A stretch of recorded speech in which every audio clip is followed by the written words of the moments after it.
Hello friends, good morning. Zuha समस्त को जय माँ समली, जय जगन्नाथ। मुई देव, मोर चैनल देव ऑफिशियल पॉइंट टू की आपण मन को स्वागत है। मुई भल अच्छे, भगवान कृपार आप समस्ते भल से कहीकि मोर आशा भरसा।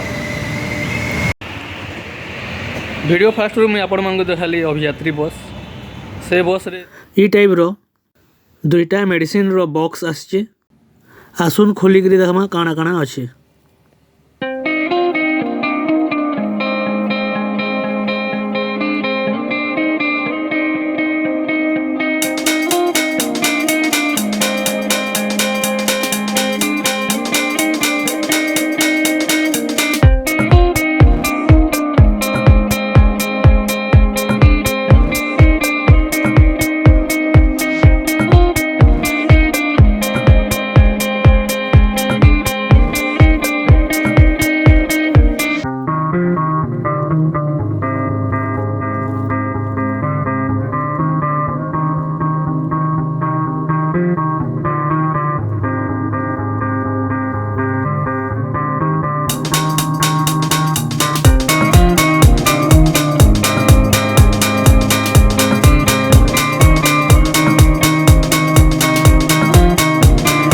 फ्रेंड्स, आमर पाके छे 3 प्रकार आयुर्वेदिक औषध।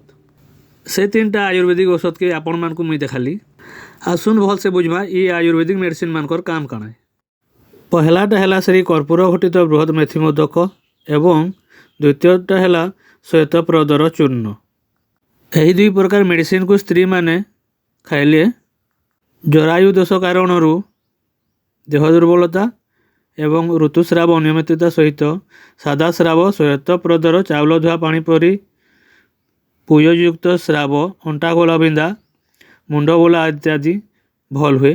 ता सांगकू संतानहीनता दूर हुए, जद्वारा कि संतान संभव होता है। आपण मानक भितर कहीं जदि यही औषध खाइबा को चाहूले डिस्क्रिप्शन रु जोगायोग नंबर नहीं आमको कॉल करंतु। जोगायोग करी समस्त प्रकार कथा बुझी नेला परे आपण माने खाई पारिबे। यही मेडिसिन 2टा बहुत पुरातन मेडिसिन। यही खाइबा द्वारा बहु नारी संतान प्राप्ति करिसंती। आपण मानकु वीडियो भल लागिले लाइक करबे, कमेंट करबे, सब्सक्राइब करिकि बेल आइकन क्लिक करबे। धन्यवाद।